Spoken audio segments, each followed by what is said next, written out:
Temperature shows 100 degrees. I'm not sure what it is or who put it out there. And this is an old shell casing. Not sure how old it is, but this is the cave. Just looking real quick, make sure there's no animals or critters in here. See anything? I'm not gonna bend over and look. And this is the close-up lens mod for the GoPro. Now this glove, I didn't see this glove before. Look at this. Hard to say, it doesn't look that old. That was interesting. A lot different out there, huh? And it's faded. But they did say something about Kenny Veach or material here, but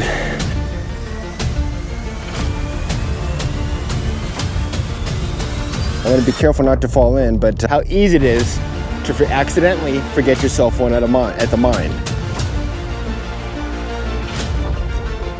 It looks like a crater is what it does. That's what happened to Kenny Veach, a mine that nobody knew about. This could be the final resting place of Kenny Veach.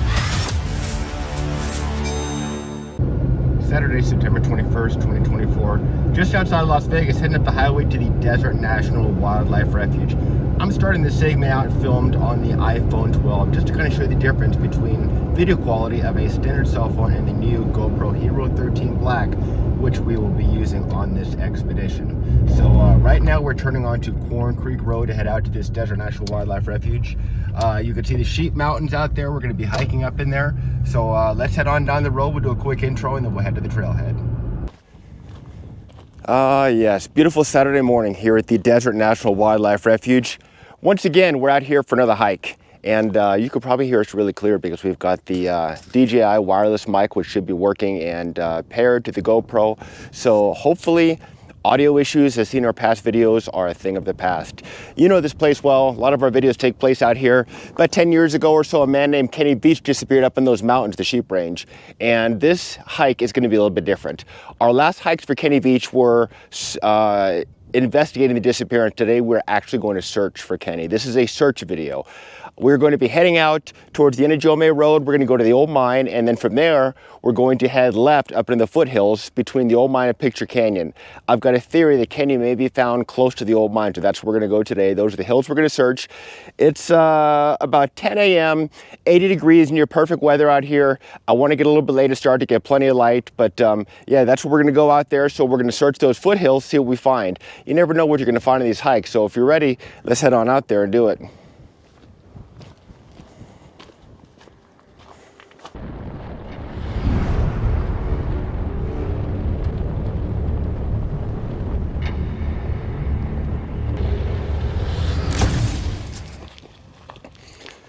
It's a beautiful day for a hike. Yes, sir. Hey there, I'm Steve from Las Vegas. These are my adventures. How can you hear me so clearly if I'm standing this far from the GoPro? Well, ladies and gentlemen, I have the new DJI Mic 2, and you are watching this video being filmed on the brand new, that I just received last week, GoPro Hero 13 Black Creator Bundle. I've got high hopes for this outfit, so hopefully this new equipment will lead to better quality videos for your enjoyment. Now, where are we? What's going on here? You know I'm an adventurer in the Las Vegas area. I've got a backpack fully stocked with gear, water, food, survival kit, tourniquet, everything you could think of, snacks. I've got first aid right here. Sunglasses, boonie hat, sunscreen, bug repellent. I do carry a firearm just in case. I've got a knife right here if I need a knife, and we're ready to go. The boots are the Garmin boots. I love the boots so far. They're fairly new. 511 pants we've worn the whole time. They're holding out great. And of course, the massive military shirt that covers the sleeves and has lots of pockets for putting gear on there. Out there is about 4 miles out there is a mine where Kenny Veach disappeared. Hold on, cut.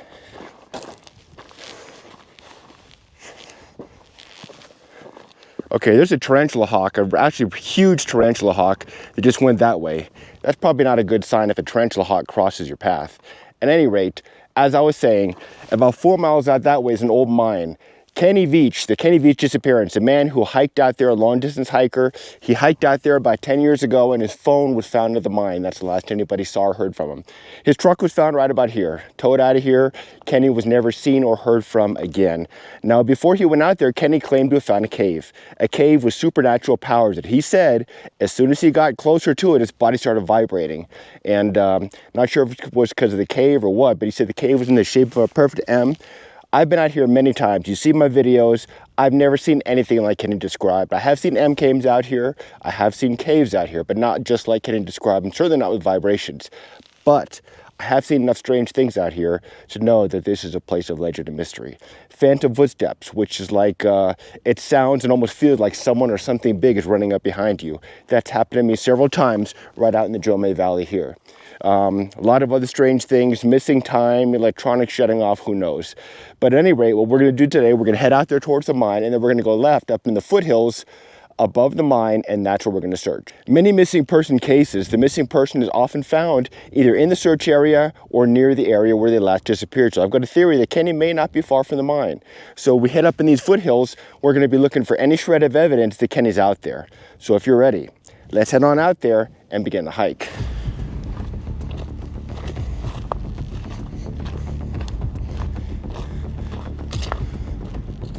Yes.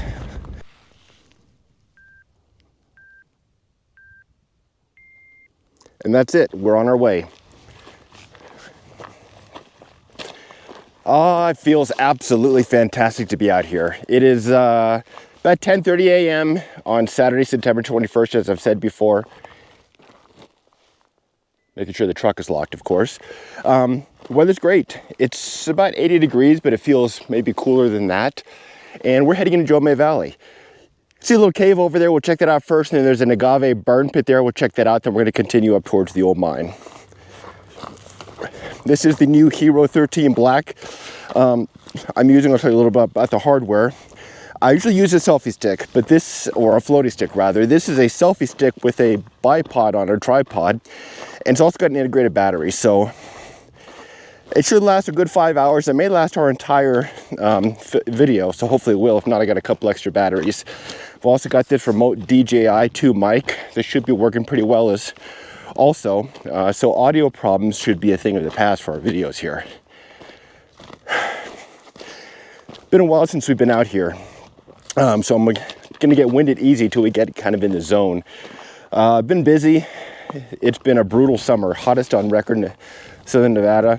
100-degree days started around May, and here it is mid-September, towards the end of September. They're just now ending. So never been that hot for that long here in Southern Nevada. So obviously if it's a safety issue, we're not gonna go out on these hikes. So thank goodness the weather's cooled off some, and we can head back out in the place where we love so much. Now this area, the Jome Valley, this is where it all started. This is where Kenny Veach went on his M cave hike. He actually went down here all the way around this mountain range and came out over there 10 miles. That's where he said he found the M cave originally. That's where he hiked in his video looking for the M cave. And supposedly his last hike, all that is known is his truck was found there where my truck is parked, and his cell phone was found at a mine shaft about 4 miles north of here. That is the only evidence, that is the only facts in the Kenny Veach case. I do focus on facts. So anybody else that says, oh, Kenny, he took his own life, he staged his own disappearance, he was seen at a break-in at his family's Reiki shop or whatever, this is all speculation. Nothing is fact. Nothing has been proven. The only thing that's been proven is that Kenny Veach is missing, and his truck was found at the end of Jome, and his cell phone was found at a mine up here. Those are the only facts of the case. M cave has never been found. And as many times I've been out here, I've never seen anything like Kenny described. Similar ones, there are deep dark caves, there are caves in the shape of an M. I've never had strange vibrations. I've had some strange things that happen out here. Further up that way towards the deep in the mountains in the forest up there, I did have a supernatural experience where I experienced a sense of foreboding deep in the mountains, like I was being watched by something dangerous. And it really freaked me out. That was in the, what video was it? That was in the Search for the Mysterious Cross video. You can see it right up there. And in this video, on Google Earth, I saw what appeared to be a cross. Looked like a crossroads in the middle of nowhere. So I went to investigate. I didn't see anything. And this cross was as big as the road, but I didn't find it out there. But what I did find, like I said, was once I got deep in the forest, far away from civilization, that sense of foreboding where it felt like I was being watched or something was there. Really, really strange. Anyway, we're almost at any rate, we're almost to the first point, which is a cave, and we'll look in there real quick. It's a small cave. Been in here before. Now these are amateur videos, so I do occasionally make mistakes, a little bit of word salad here and there, and not a big deal. So bear with me and be patient. Now this cave here, this would make a pretty decent shelter if you're stuck out here. It'll keep you sheltered from the elements, any rain that may be out here, or heat of the day. But this is the cave. Just looking real quick, make sure there's no animals or critters in here. And that's about it. Not really much to this cave. So I'm not going to spend a whole lot of time here. A little bit of beer bottles there, but somebody brought a beer bottle out here at one point in time. But that's it. All right, onwards. Now a little bit of technical information. This GoPro Hero 13 Black, I did refine the settings a little bit. I film in 4K, 120 frames per second. I edit and produce in 1080p, 60 frames per second. That's about a limitation of YouTube as well. So filming in 4K, high frame rate, and producing in 1080p should produce a slightly better quality video. So what you're seeing, unless there's some tweaks that I don't know about, and feel free to message me if there is. It's probably about the best you're going to get out here.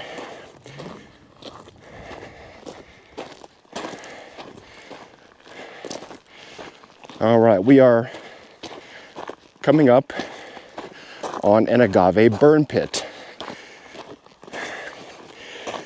What I'm going over may be a little redundant for you folks, but for those new to the channel, I would appreciate this extra commentary what these things are.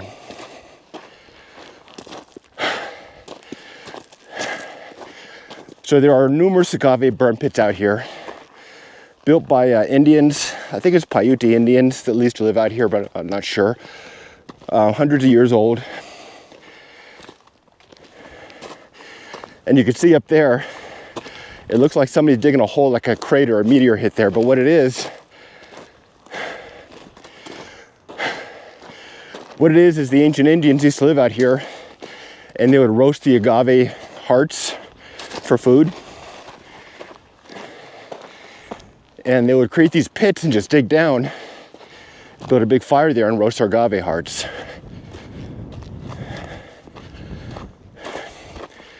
So we'll walk up here and take a look. You can see these white rocks are usually a telltale sign of these agave burn pits.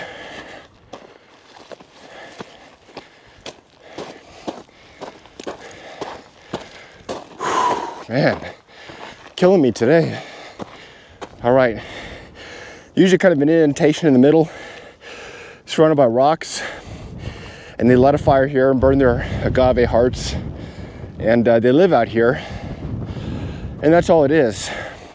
There's several of these out here. I haven't personally found Indian artifacts out here, but I'm sure there are some. There are definitely petroglyphs out here. I have found those out here. But at any rate, there's not much of these agave burn pits. I will say that when I heard the phantom footsteps the last time I was out here, really strong, I was standing in an agave burn pit, and it sounded like something like a horse coming up behind me and running. It was enough for me to turn around and look, be like, what the hell? And then I kind of looked around, see if there's anything around. There was nothing there. But I thought I heard and felt something coming up behind me. And yeah, it could have been the brim of my hat or anything, but that's, I know what I heard. So other folks reported too. Sean Connor Horlicher, he changed his name. He did a night hike out here and said there were things following him, walking side beside him the whole way. He thought they were bighorn sheep. He could hear their footsteps, but bighorn sheep aren't going to follow you at night. They stay far away. Other YouTubers, Scott Nuttall and a few others, have also reported phantom footsteps, and I've even talked to a few other folks who have been out here that have heard similar things before. So skinwalkers, ghosts, even aliens, you never know, but that's what it is. At any rate, let's get moving. We've got a long ways to go. 4 miles each way. We're looking probably between 8 to 10 mile hike today, but that's fine. Like I said, I got to lay to start around 10:30, and I'm okay with that. I want to make sure there's plenty of light, and honestly, I want to sleep in a little bit, get a nice breakfast, and take my time coming out here. It's been a while since we've been here. Had 3 trips to the Philippines this year, a lot of adventure out there, a lot of adventure. Great stuff. But now I'm back, and now the weather's cooling off, I hope to do more of these hikes. So stay tuned, stay subscribed, and let's head on out. Now, like I said, I did recently upgrade to the GoPro Hero 13 Black, and a lot of you may be asking, what do you do with your old trusty Hero 9 Black? Do you just toss in the garbage, give it away? No, I still got it. I keep it with me. And the good thing about having 2 GoPros is you get some great camera angles. So I hope to use them both in the future. I just got a whiff of skunk. I don't know if there's skunks out here, but not only would it not surprise me, but I'm sure there are. They're very common. You used to get a lot of them in Texas. The last thing I want is to be sprayed by a skunk. But see which direction wind's coming. Wind's coming that way. So if there's a skunk, he'd probably be behind us, because that's the way the wind's blowing towards us, which is good, because we're gonna go the other direction. Last thing I want is to be sprayed by a skunk. There's a lizard over there. And if you can see him running. Obviously it wasn't a lizard that sprayed that smell, but it's kind of a skunky smell. Maybe not super close, but close enough. So I'm gonna head the other direction. Like I said, skunks may look cute and cuddly, but the last thing you want is to get sprayed by them. Here's something that I've seen several times, and it looks like a grave or a marker or something. And if you've seen my videos before, you've seen this several times before. I'm not sure what it is or who put it out there. Looks like a jawbone wired to a piece of wood to a couple of pieces of rebar. So I'm guessing it's a grave of something. There might be something buried here, I don't know. Or a memorial or a marker for something. But at any rate, that's something we've seen out here before. And if you see my videos, you've seen this as well. Continuing along in Jomay Valley, I kind of wish I got started earlier. It's not that hot today, but I am sweating. It would be much easier if it was cooler, but hey, I'll take it. I'm not going to come out. I generally don't hike in weather more than 90, 92 degrees. It's just too dangerous. But today, the weather did not call for anything higher than 92. And these higher elevations up here should be even cooler. So we should be good to go. Let's keep on going.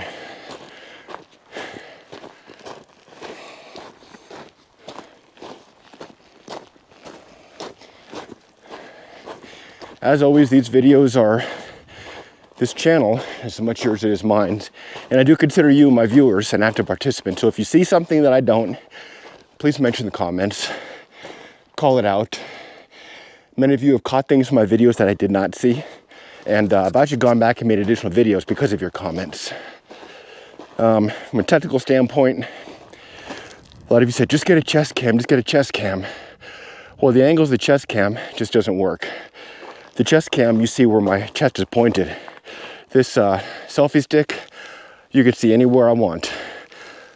So it's much more freedom.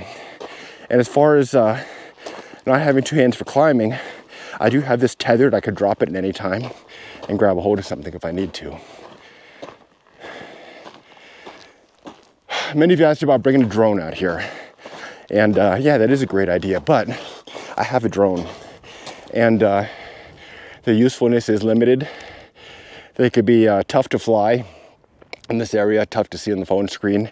And most important of all, drones are not permitted out here. This is a wildlife refuge. No drones permitted. Some of you have asked, just bring a dirt bike. Why are you hiking out here? Well, for one, this loose sand is tough on a dirt bike. For two, you can't. No motorized vehicles. Designated roads only. So I can bring a dirt bike to the point where my truck was, but after that, it's all on foot. You could bring horses out here, but no motorized vehicles between here and the mine, none. Which means you're on foot. No drones, no dirt bikes, no nothing. I've got binoculars, and my legs are strong, so that should be good enough to get where we're going.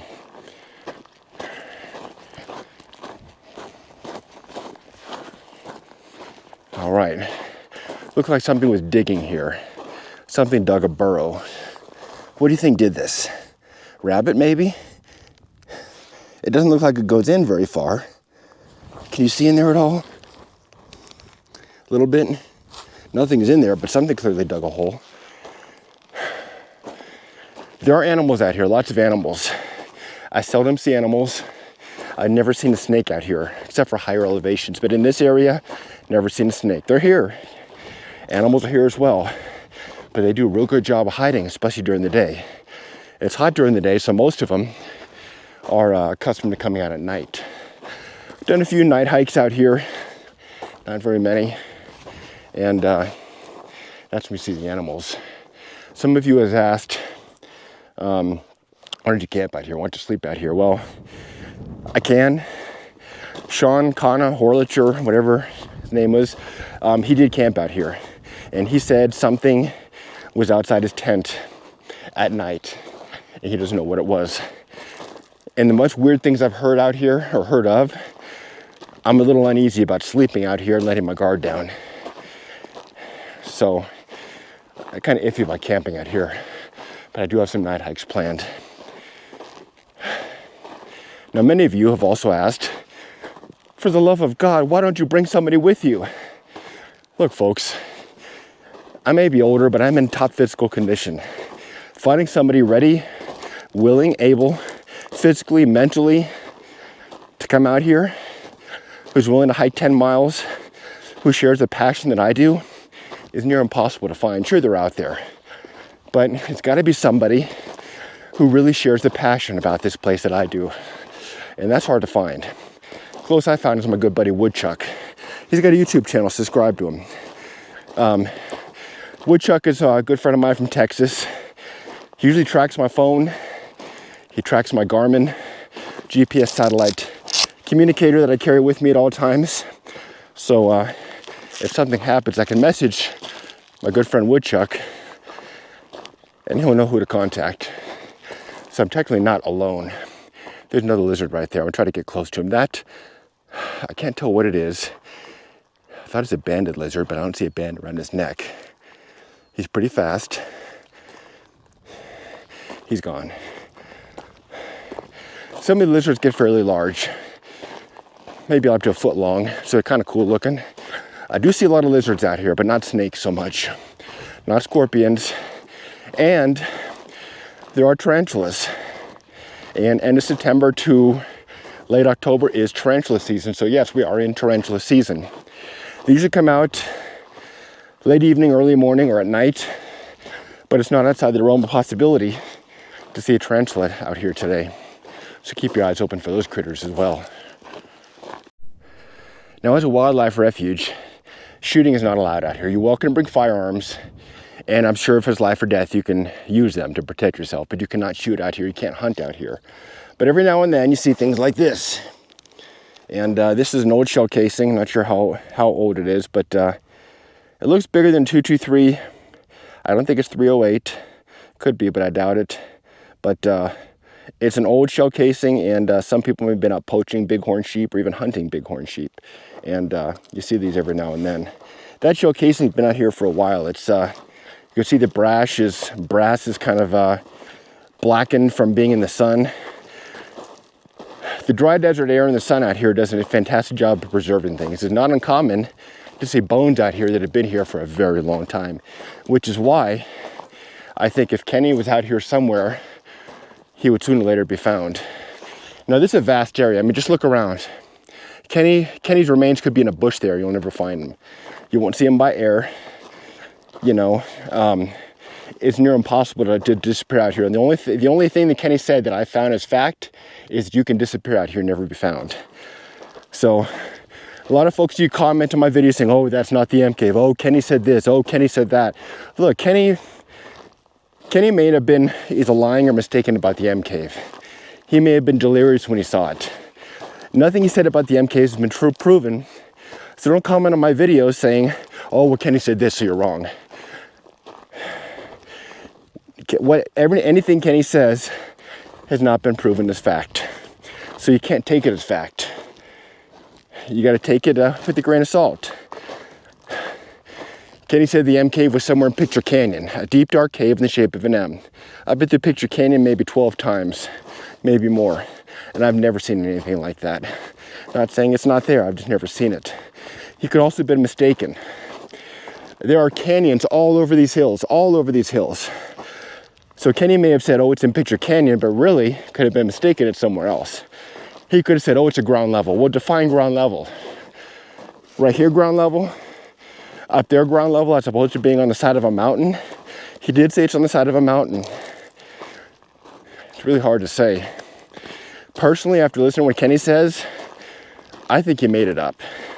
That's what I think. I think he made up the M cave. Or he exaggerated the M cave.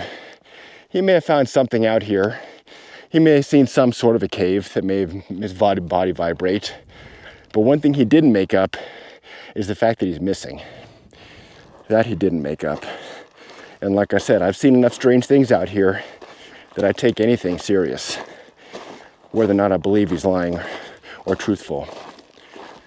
And that's why we keep coming out here, to investigate, and on the off chance that maybe we'll see some evidence of Kenny. A shirt, a backpack, a pair of pants, a shoe, his firearm, anything. And once we get to the mine, we'll head up in the foothills over there and see if maybe Kenny climbed up on those hills overlooking the mine and had an accident or fell into a ravine or something. That's what we'll search today. It's just a long hike getting out there. Here's another burrow. Something dug something there, and it looks like they may have stopped. Can you see in there at all? That's where animals go during the day. They dig and live underground. Might have been a jackrabbit or something. Looks like it started digging and may have stopped. I try to pace myself, take quick breaks here and there, but my hikes are mostly at a fast pace.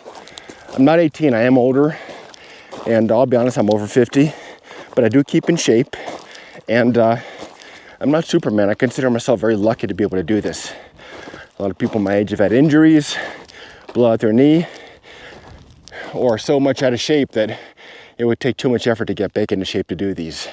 And if you love watching my videos because you can't do it, God bless you. Many folks watch my videos because they can't get out here in person. That's why I try to film these videos talking like you're standing right next to me. That's my brand. That's how I do it. Like you're standing right here. If you can't come out and enjoy the outdoors, let me do it for you. And subscribe and watch my videos. Comment, and it's almost like you're here, but at the comfort of your own home or wherever you may be watching it from. And I'll keep making these as long as I can. But like I said, I'm consider myself fortunate to be in shape to be able to do this. Any problems you may have bothering you back at home, anything you may have clouding your mind, really kind of disappears out here. It's a peaceful place. You could be despondent, you could be depressed, but once you come out here, it clears your mind. It makes things better. It makes you feel at one with the world, with the environment. And that is why I do not think Kenny came out here and took his life. Because if you can hike 4 miles to this mine, by the time you get there, your mind's going to be so clear, you'd have to be pretty darn despondent to take your own life. I know people said, oh, Kenny was depressed. Kenny had money problems. Kenny had job problems. Kenny also had a girlfriend.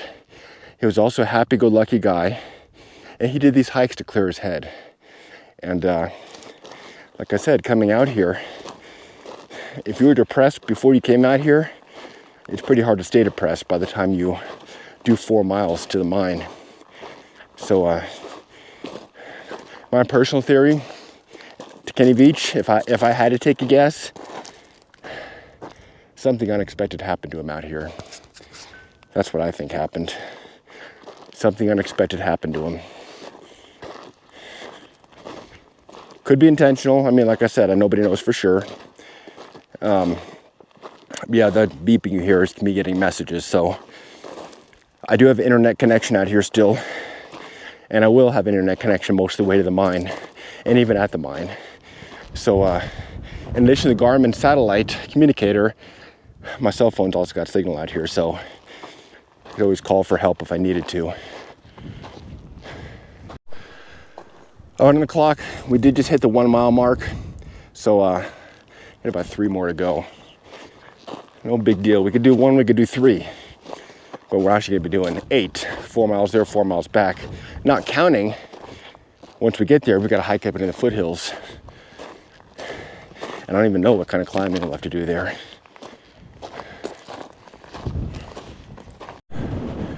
Wind's picking up a little bit, which is fine. It kind of feels nice because it's getting hot out here. Found this kind of sparkly rock. Can you see it sparkling in the sun? Almost looks like little specks of gold, but I'm sure it's not. But you see things like that out here. Do you know that Nevada produces more gold than any other state in the US? There's a lot of gold in this state. And I've been told the majority of it has never even been discovered. So yeah, it's not inside the realm of possibility to see some gold out here somewhere. I mean, anything's possible. But if I did find some gold, I probably wouldn't film it on video for obvious reasons. Everyone and their uncle will be out here. It'd be an environmental catastrophe. And let's be perfectly honest here, folks. If I did find some gold, it'd probably go towards the channel. But it's unlikely, you never know. You might have a better chance of winning something on the Las Vegas Strip, which isn't that likely anyway. Keep on going, hiking out here, leaving no stone unturned, no matter how big it is. We're not gonna turn over this big stone, but we can look underneath it and see if there's anything under there. See anything? I'm not gonna bend over and look. Kenny Veach under there? I doubt it. Let's keep on hiking. Let's keep on going. 1.19 miles on the clock, 41 minutes. So I'm making good time. It's a warm day. That's fine. I welcome the exercise. We're overseas in the Philippines. I didn't get a chance to exercise every day like I like to. I was busy all the whole time out there, seeing lots of different parts of the Philippines, exploring the jungles, the city, the beaches. Beautiful place out there. But this is our home, the high deserts outside Las Vegas in Nevada.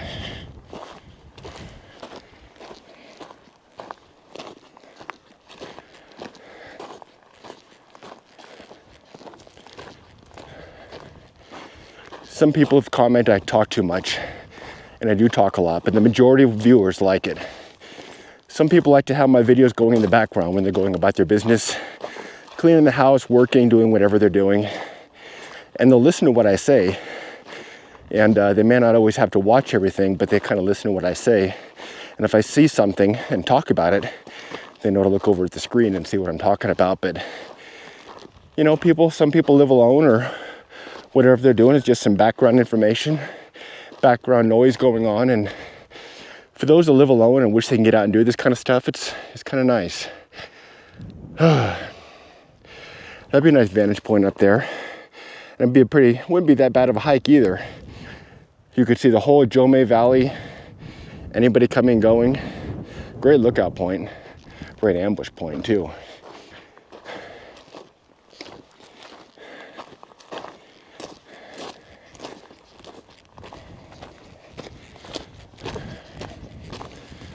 All right, moving right along.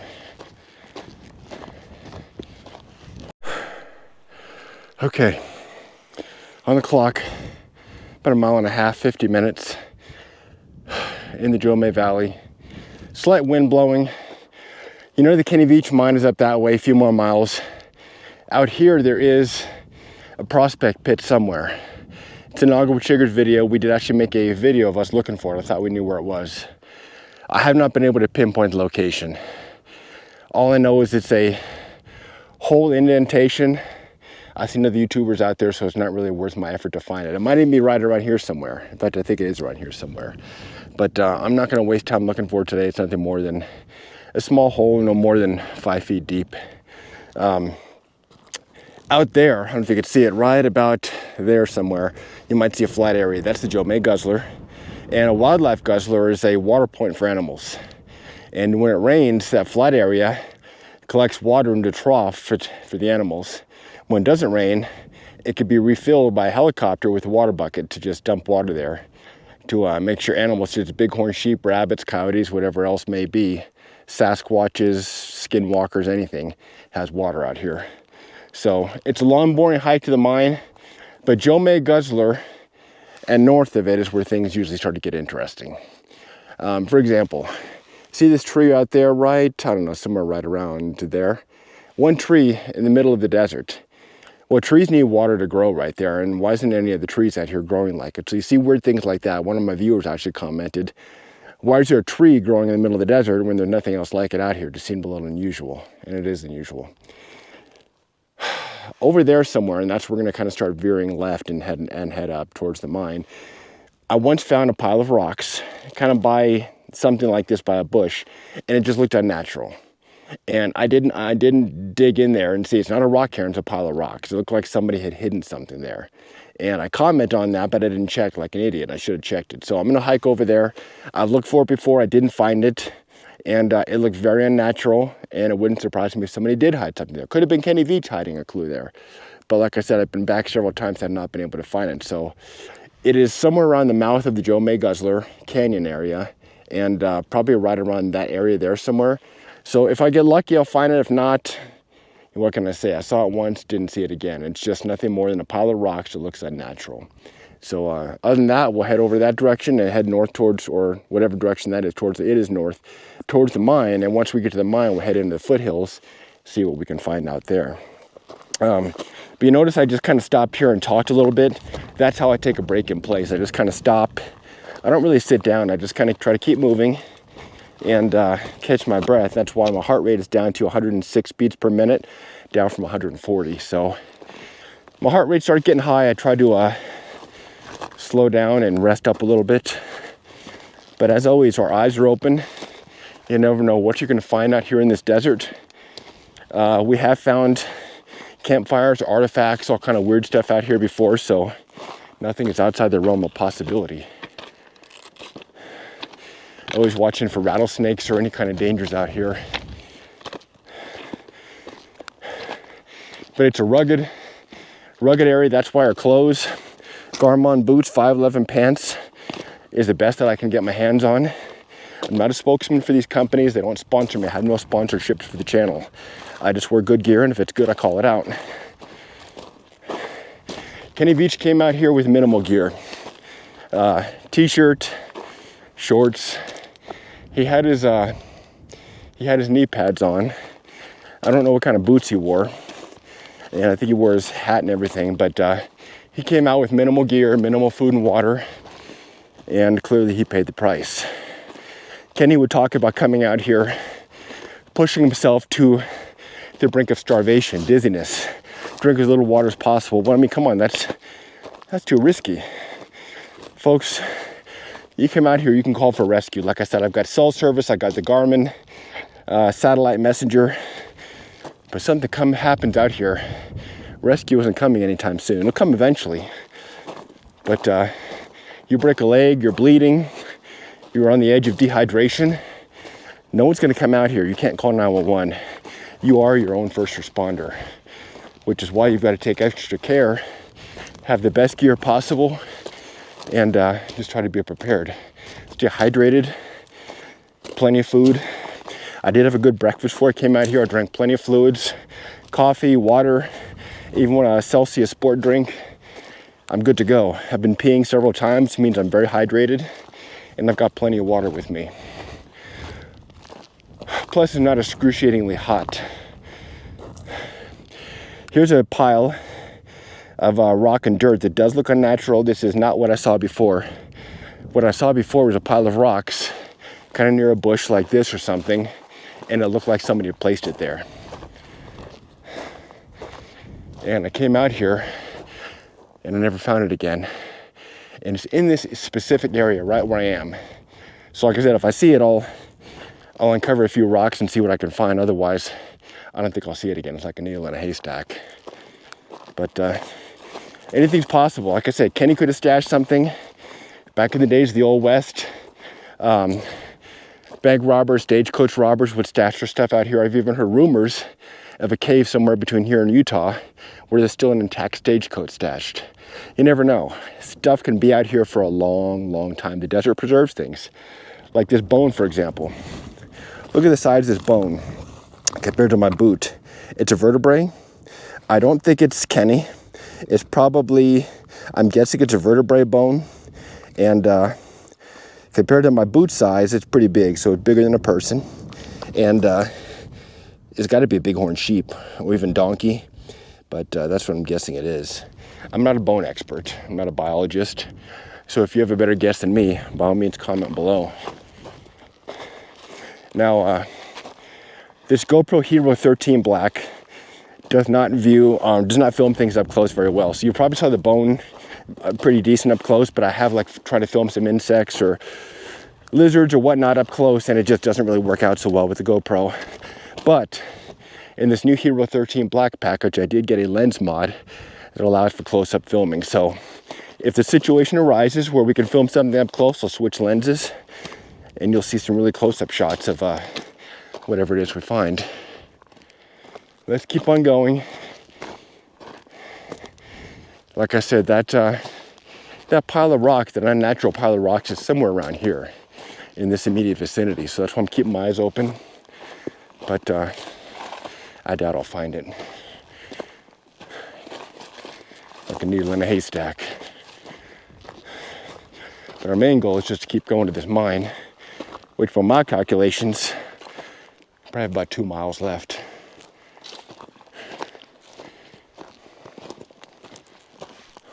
On the clock, 1.99 miles, let's just call it 2. 68 minutes, so just over an hour. About halfway there.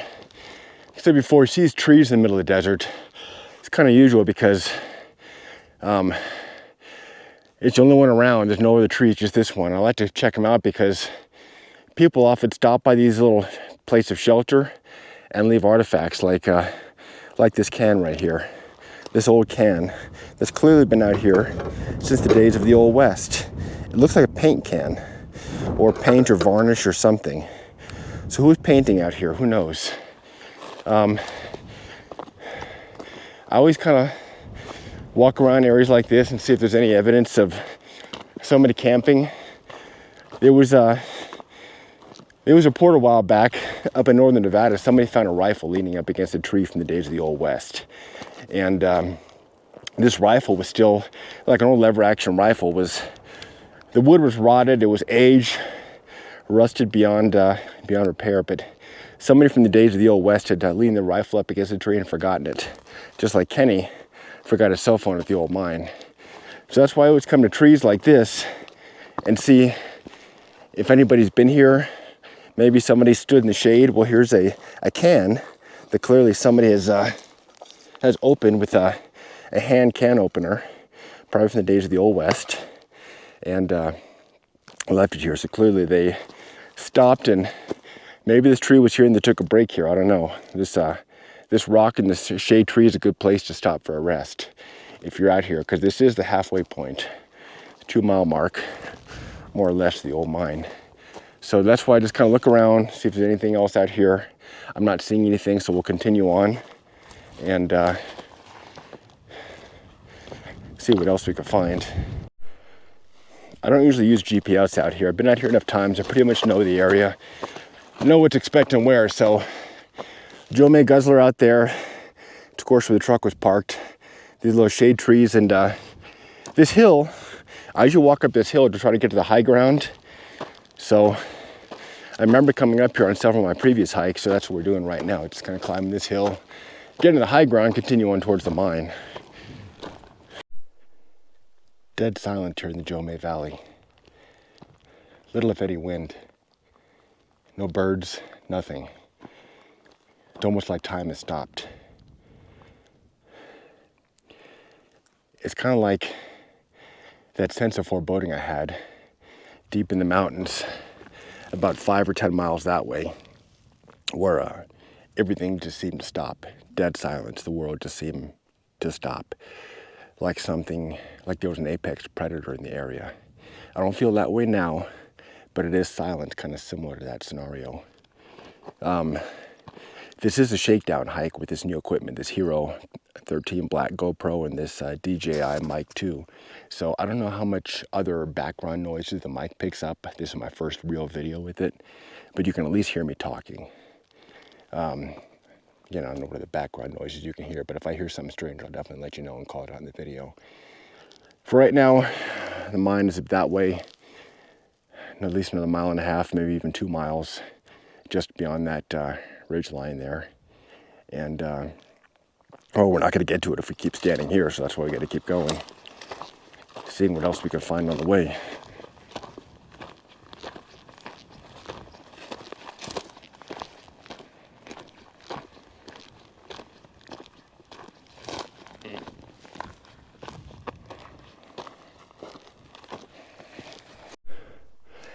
Just to kind of give you an idea of how vast this area is, what you're looking at is a tiny fraction of the Desert National Wildlife Refuge, a tiny fraction, a fraction of a fraction. Every single bush you see out there, thousands of bushes, Kenny Veach could be under any one of those. Any one of those bushes, Kenny Veach could be sitting under, his remains could be under. That's how vast this area is. And you're looking at a tiny fraction of the Desert National Wildlife Refuge. It truly is the ideal place to disappear if somebody really wanted to. But Kenny, like I said, my theory is something happened to him either intentionally or unintentionally. He could have broken a leg. He could have got heat stroke. He could have passed out, heart attack. He could have overexerted himself, snake bite, anything. He could have become trapped. He could have got dehydrated, run out of food, anything. And he could be sitting under a bush out here somewhere. You just don't know. So finding him would be sheer luck.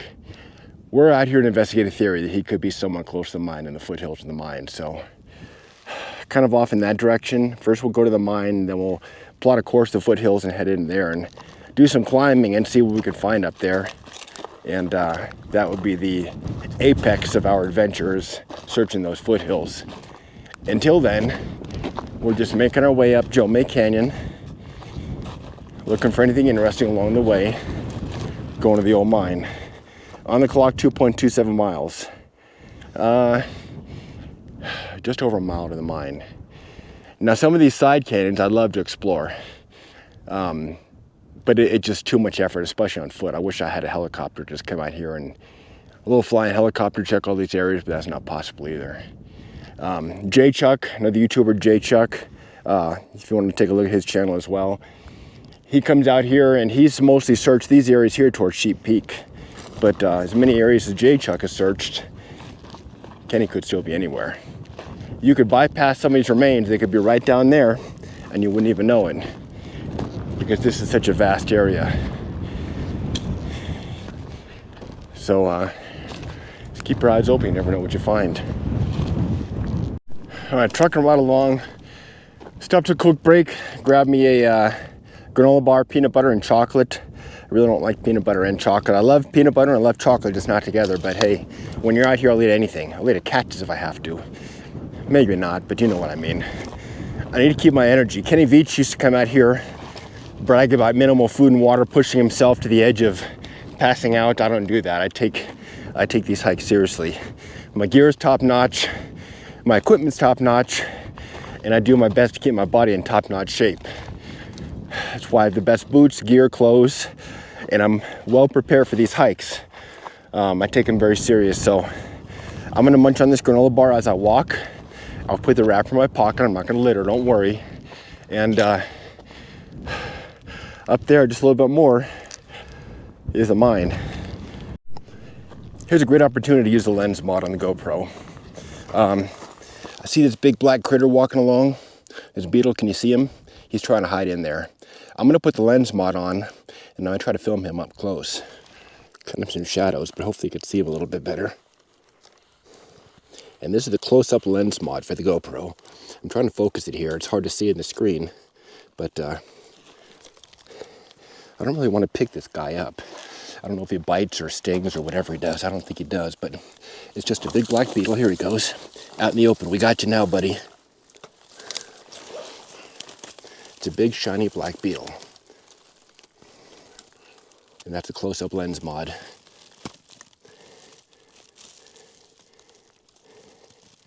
All right, I'm not gonna mess with him. We're gonna let him go on his way. But as you can see, that's what it looks like filming with the lens mod, the close-up lens mod. So I'm gonna put the regular lens back on and we'll be on our way. And that's the regular lens back on. Come a long way. On the clock, 2.69 miles, 1,000-foot elevation gain, hour 43 minutes. Heart rate 137 beats per minute. We probably got a healthy mile left to go, maybe a little bit less. Uneven terrain uphill, so it's tough. I'm a little winded, but we're getting there. We are getting there. These peaks up here, I've been to the top of these peaks, this one specifically, and it's a great view of the entire Jomay Valley. So far, nothing unusual here in the Jomay Valley.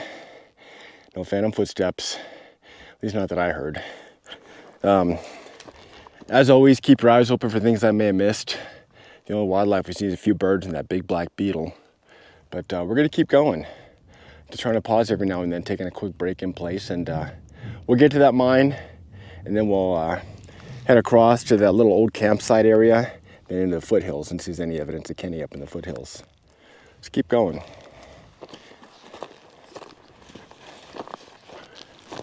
Just putting one foot in front of the other is all it is.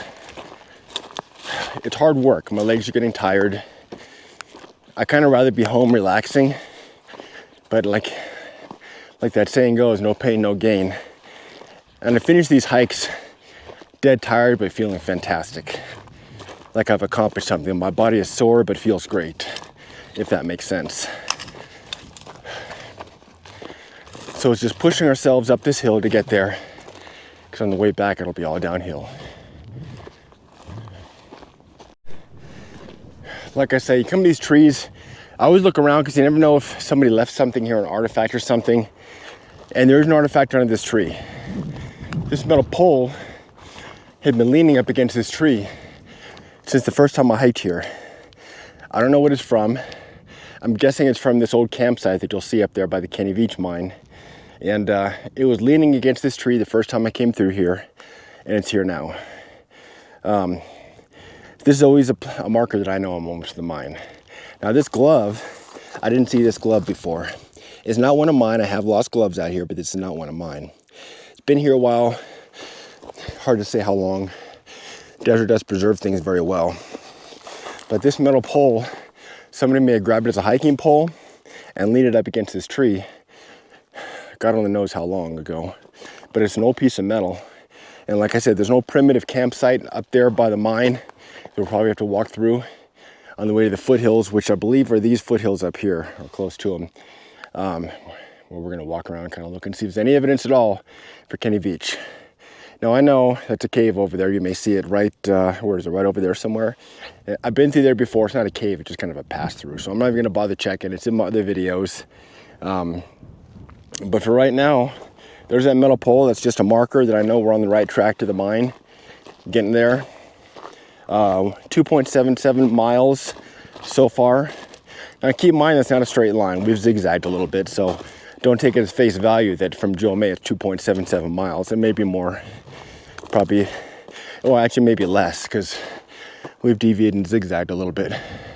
But let's keep going and get to the mine, and we'll go from there. Like I said, having two GoPros allows for better camera angles. I don't do a whole lot of different camera angles. Every now and then I do to kind of spice things up a little bit. But when I do, you'll see it. But remember, these different camera angles require me to place the GoPro in the path and then later come back and pick it up. Let's keep on going. High elevations to almost 1,200 foot elevation gain and some rugged stuff. That's why our boots have to be the best we could possibly get for this stuff. Cactuses, rocks, sometimes even rattlesnakes. It's got to be the best quality footwear that we can get our hands on, because We're at the 3 mile mark. So that means at least 3 miles going back if we were to turn back now, which we're not. These boots have got to be rugged and they've got to be comfortable. Now, the mine is up that way. Above that saddle somewhere up another small hill. So we still got some climbing to do. It's not easy. The wind's picking up. Temperature, let's check the Garmin for the temperature, see if it shows. Let's see, trip computer. Temperature shows 100 degrees. I don't know if it's actually 100 degrees, but that is just what the temperature is showing. And where I put the, I don't know, I put this little temperature sensor on my gear somewhere. So wherever the temperature sensor is, it might be 100 degrees. It's really tough to put that temperature sensor anywhere in my body. My head, my back, somewhere in direct sunlight, it's not going to get an accurate reading, so it's kind of tough. But it is what it is. With this wind, the wind chill, I'm sure it's not even close to 100 degrees. It feels more like 70s, which is fine, perfect for hiking. And the wind isn't bad, and the DJI Mic 2 that I'm using does have a wind protector on there, so hopefully you can hear everything I say for those who like to listen to me ramble on. Now this is the kind of thing I like to avoid. Cholla, whatever you want to call it. This stuff will pierce your boot, it will pierce your pants, it will pierce your skin, and it will get stuck in your skin, and you need a Leatherman to remove it. It's some bad stuff, so I try to stay away from it. Every now and then, if I'm not paying attention, I have been stabbed by cholla, and it requires me to take off my boots, sometimes my pants, and use a Leatherman kind of pliers, pinchers, to extract these needles out of my legs. It's not fun. So I try to avoid those. But just goes to show you, that's why you gotta have your wits about you on these hikes, and keep your eyes open. There's that bird over there. I don't know if you can see him in that bush. He just kind of jumped out. Sometimes these birds make weird noises that sound like people talking. Kind of plays tricks with your mind. I don't see a whole lot of wildlife, but birds are something you've seen. Now, somebody mentioned a comment in one of my videos recently about buzzards. I have rarely seen vultures out here, but they're here. They usually circle when there's something dead. And there was a story for some YouTubers that found, there was some guy that did a shooting on the interstate out in Kentucky somewhere, I guess it was. And these YouTubers found his body. And they found it because they saw some buzzards or vultures circling. So people have asked me if I've ever seen vultures circling out here, and I've seen them, mostly crows I've seen.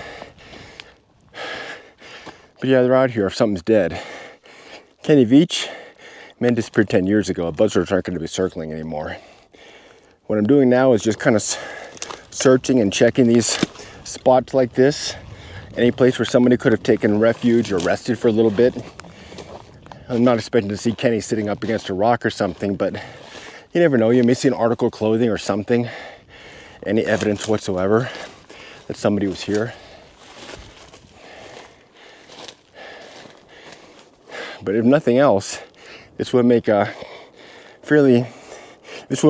place of shelter if you needed it to. And some people have commented, I mean, look at this vast open land, there's nothing out here. And then boom, all of a sudden there's a big tree in the middle of the desert. Go figure. Maybe it's in a piece of underground water somewhere that feeds this tree, because trees aren't going to grow without water.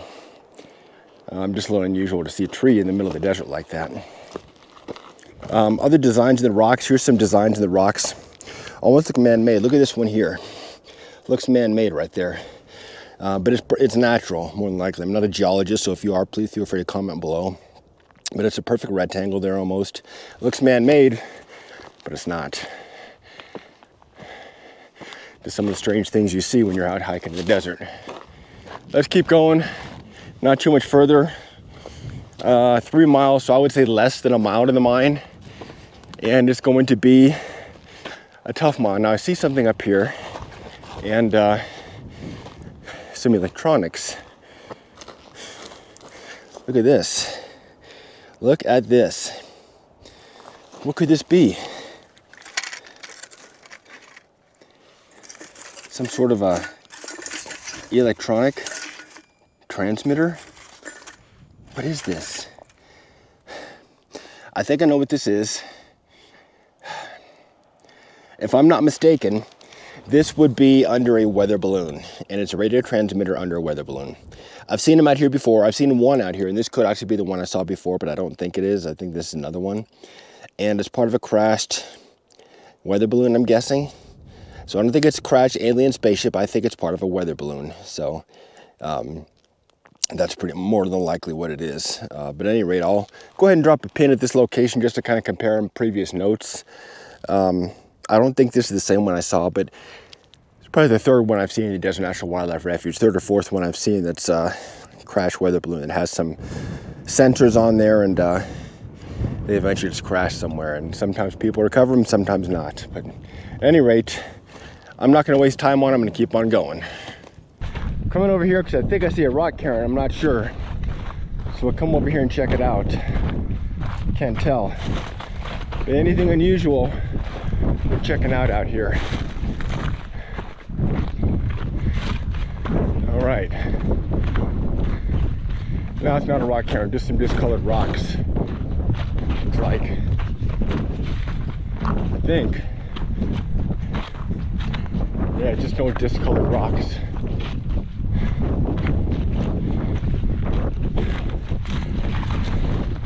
Or maybe it is a stack of rocks. I can't really tell. This is an old rock cairn. Could be. I'm gonna say this is a rock cairn. Yeah. Definitely a man-made stack of rocks. An old one. Been here a long time. We're getting up there. That's Las Vegas out there. The mine is this way. Onward, my friends. Still getting messages out here.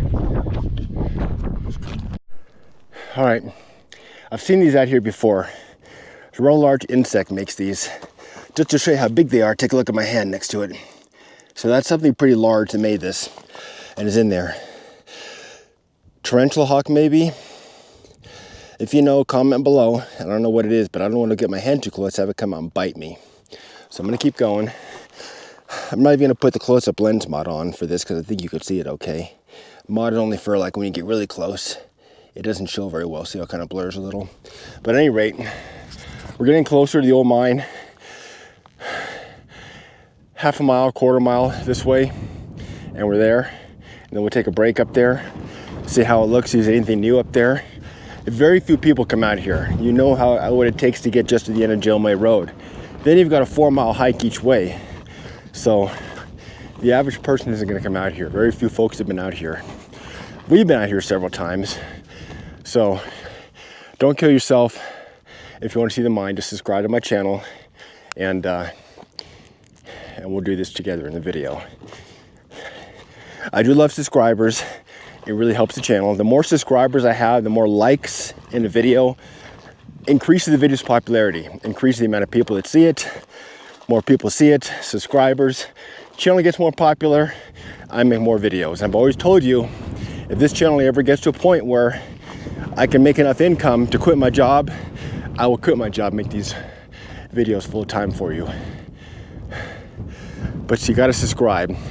So if you have a Google account, sign into your Google account, watch the video, sign into your Google account, and click that subscribe button.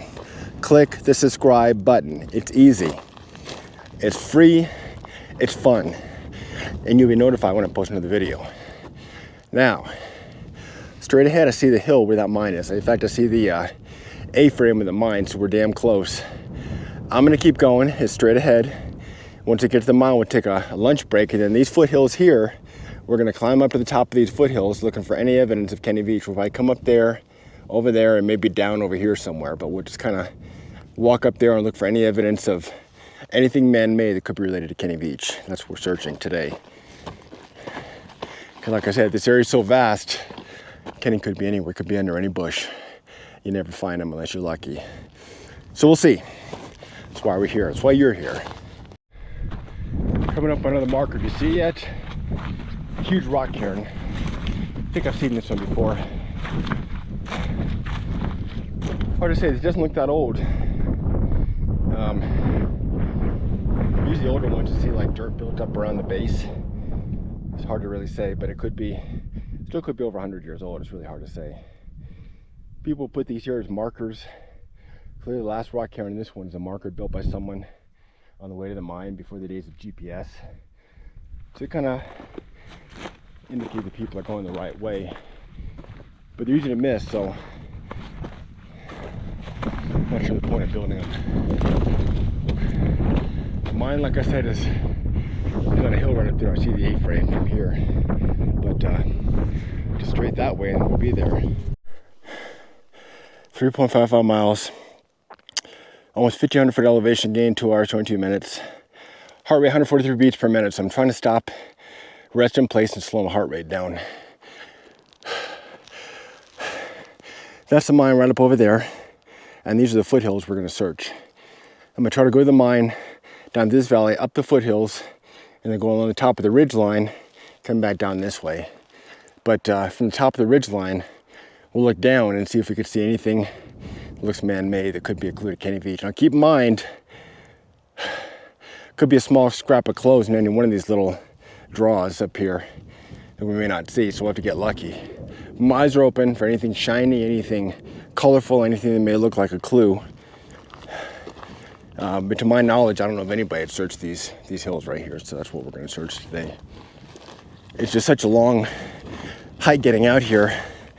I would have loved to have slept out here and spent the entire day searching this region and those hills, but I'm not going to sleep out here, especially not at the mine, and not alone. It's a little too creepy for me.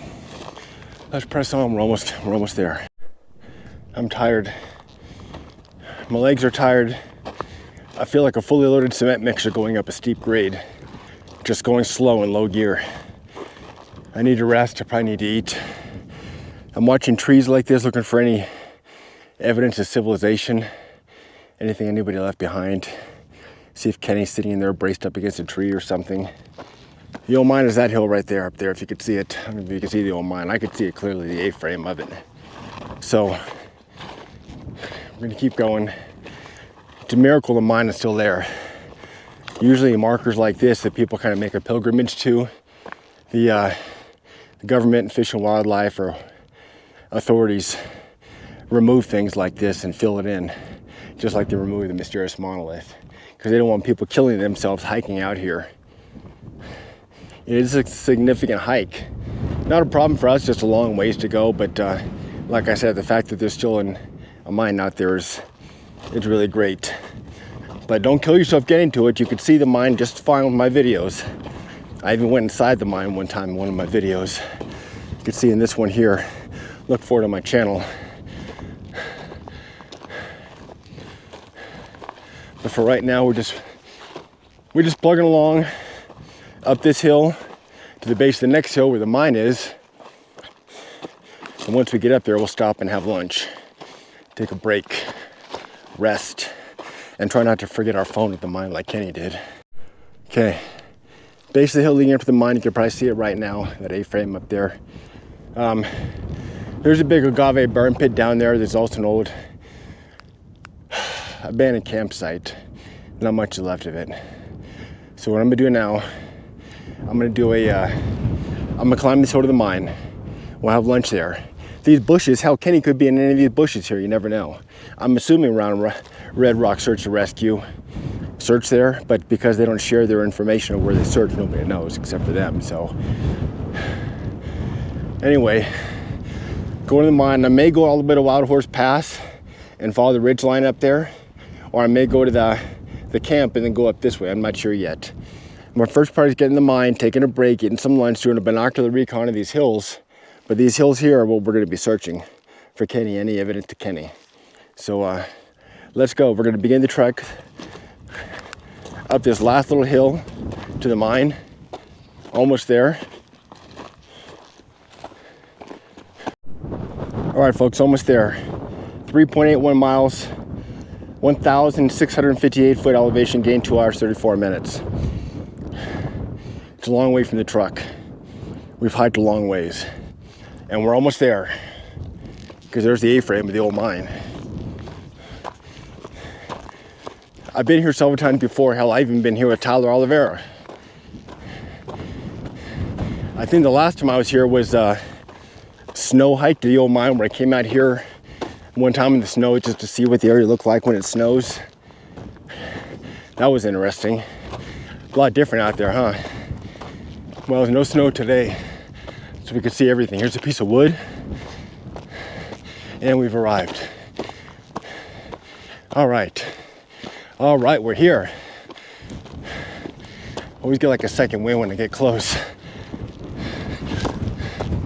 Okay. A lot of wind up here. Yeah. Now,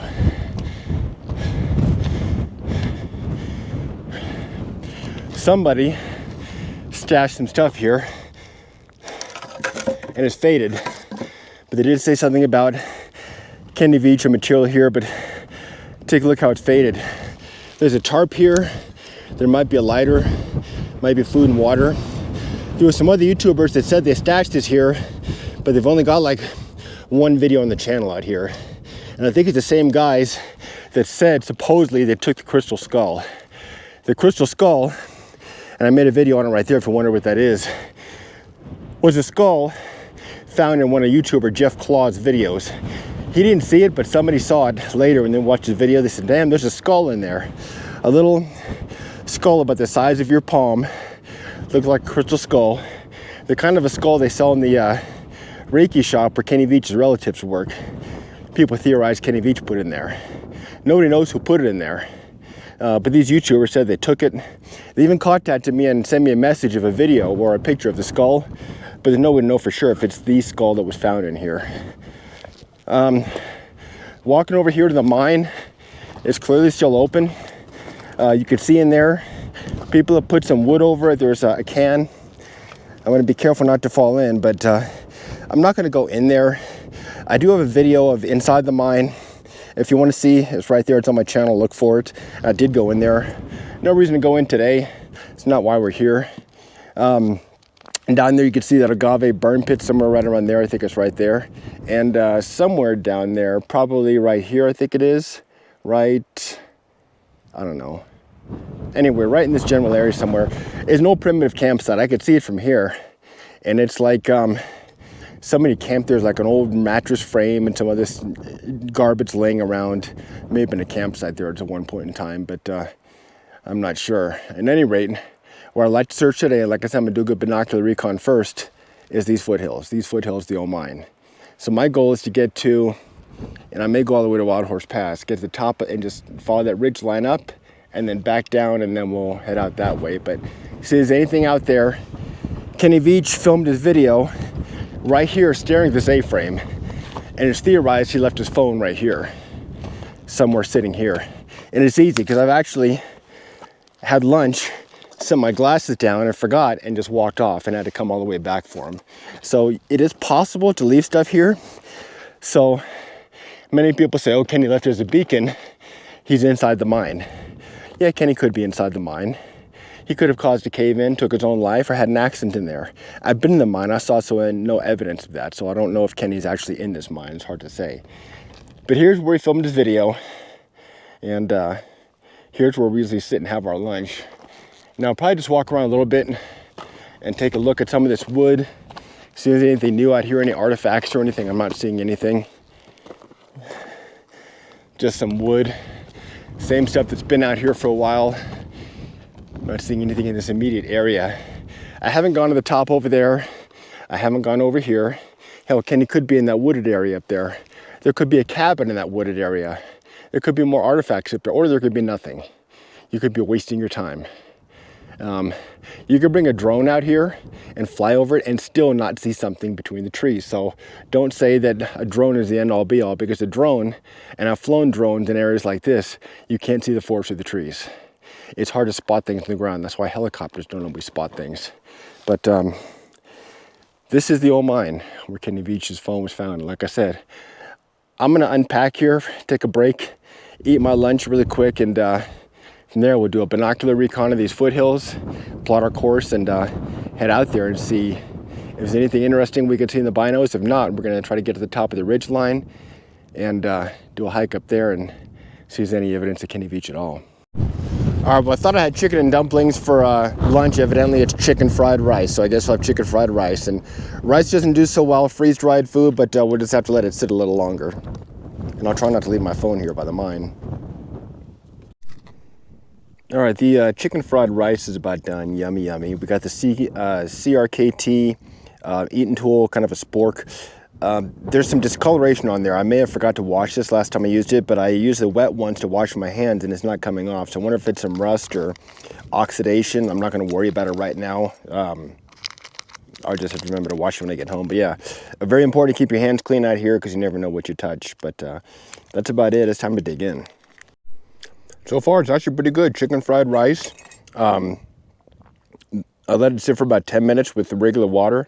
Doesn't even need to be heated up. It just works just fine. All right, lunch is done. I've taken all the trash. I'm going to put it in my backpack. Using the standard T1028s, I've done a quick binocular recon of the hills. I didn't see anything compelling out there. I try to look with the naked eye first and then look with the binoculars. There's some discoloration, discolored rocks or grass clumps that look unnatural, but so far everything's natural, except right out there, about right there is, I think right there, is a previously unknown mine. Either a mine or a prospect pit, and I'm fairly certain that's what it is. I use the binoculars and I can see that tailings pile there that looks like it's going all the way down the hill. So that is going to be a mangrove approach. I'm going to go straight out this way, up the hill, go on the ridge line over here, and then down that way. And hopefully I'll see something on the ridge line. If anything, we'll be able to map and document a new either mine or prospect pit up over there. And who knows? Maybe that's got something to do with Kenny Veach, you never know. But at any rate, that's where we're going. So let's go ahead and pack up the gear here, not leave our glasses or cell phone at the mine. There's a cell phone right there. And we'll do a quick sensitive items check, and then we'll start the next leg of the hike. Our binoculars put away. I use these Magpul DACA packs. They're great. They're kind of a plasticky pack that's heavily water resistant, almost waterproof. And to keep the binos in here, absolutely fantastic. And I get the orange one in case I leave it laying around someplace. It's harder to lose. But yeah, these Magpul packs are fine. I've got a survival kit inside one too. It's down there. I'm not going to dig out in the interest of time. But at any rate, that's that. Let's go ahead and, like I said, pack this up and hit the road and get to that mine, prospect pit, whatever is up there. See if there's any evidence of Kenny Veach. All right, that's it. Onward, hike. Now, for all of you that said Kenny Veach purposely left his cell phone in the mine as a beacon, as a sign that he was in there, that's possible. But I just want you to know how easy it is to accidentally forget your cell phone at the mine. Even it could happen to me. Could have happened to Kenny Veach. Hell, I just dropped it right there. So, did Kenny Veach leave his phone at the mine accidentally or on purpose? Nobody knows for sure. Nobody will ever know. He could be anywhere out here. He could be in any one of these bushes or trees. He could be up in that valley. Sure, he could be in the mine. He could be down there. He could even be in that prospect pit up there on the side of the hill, which we're about to find out. So I don't see anything else around here. We're not going to the mine today. Like I said, you can see that in my other video. Without further ado, let's head down this hill, up the next one, and then all the way to the top of that ridge line. We'll continue on the top of the ridge line down there and make our way back out Joe May Canyon and see if there's anything out there. There are some prospect pits right here. They don't really go in but a few feet. I'm not going to bother looking there. You've seen in my other videos. But that's it. Let's head on down. All right, coming down from the mine, we are heading down this hill. You can see the Agave burn pit down there. There's a primitive campsite down there. We're not going to be checking either one of them. We're going straight this way, up the hill, doing some climbing to get to what I believe is a prospect pit. See if there's any evidence of Kenny Veach around there, and then we'll continue to the top of the ridge line, following all the way to the top down, keeping our eyes open for any evidence of anything man-made that could be related to Kenny Veach. This video is Search for Kenny Veach. It's in the investigation series, which have numerous videos on Kenny Veach. Why? Because I live in Las Vegas, so it's easy for me to come out here and take a look. And you know, this is what I do. So we're just maneuvering down the hill. Leg's still a little bit tired, but I feel better after a break and some food. The chicken with rice, my first time chicken with rice, was actually pretty tasty. And I let it sit for about the full 10 minutes, and the rice really wasn't that crunchy, so that's good. It was a pretty decent meal. These freeze-dried food I like to take with me because they're lightweight and compact. And I just bring an extra bottle of water for them. So, yeah. At any rate, I'm not going to ramble on aimlessly. I'm going to keep my eyes open, and you should too, in case you see anything I missed. Because down in this valley, there has been artifacts of previous civilizations, and we got to climb up the hill that way. Which, with our tired legs, after going 4 miles so far, it's going to be a little challenging, but nothing we haven't done before.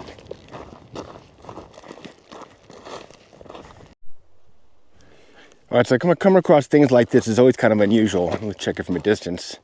Right about where my head is right there, you see the discolored rock there? It looks like somebody buried something there. It looks like somebody may have dug something up and buried something there, and that's entirely possible they did. Because usually when you see something discolored, they dug it up and buried something. I'm not going to waste my time digging there. The chances of somebody burying something there, it's really hard to say.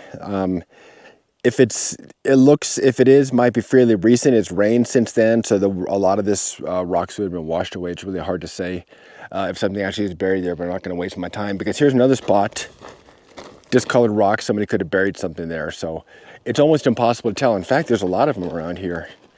So all these spots of discolored rock, either somebody buried something there, or something like right there may have dug and disturbed the ground. So it's really hard to say. It's got to kind of keep your eyes open out here for anything unusual like that.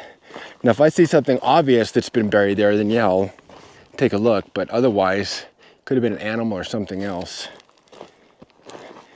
Coming in this valley where there's no wind, it's noticeably warmer. And where we've got to go is straight up this way, where I saw some disturbed earth that is more than likely a prospect pit.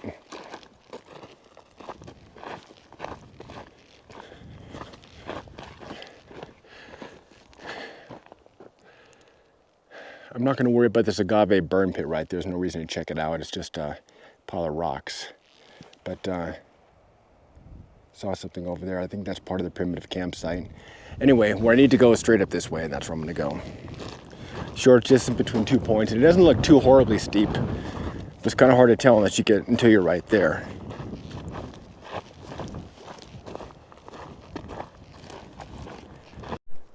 All we got to do now is climb a mountain. From this point on, this is all a place I've never been before. To my knowledge, nobody else ever has. Kenny Veach stood at the mine over there. See the A-frame? He stood at the mine, and he pointed this way to Picture Canyon. So did he go over Wild Horse Pass there, or did he go straight this way to Picture Canyon? And if he did, is there any evidence of him by that prospect pit mine, whatever it is up there? It's a hill, but it's not a steep hill. It's not a beast. So if we can easily climb this, I'm quite sure Kenny could have. In fact, some of these pine trees, a pinyon tree where he ate his pine nuts, whatever the hell they were, could be around here somewhere. He may not have gone all the way to Wild Horse Pass. He may have tried to take a shortcut to Picture Canyon, and that could be what's happened to him. So we're going to go straight, take a look at that prospect pit, get to the top of this hill, see what's on the other side, and then kind of make our way along the ridge line. But this area here, where we're going on the top of this hill and beyond, is undiscovered country. That's someplace I've never been.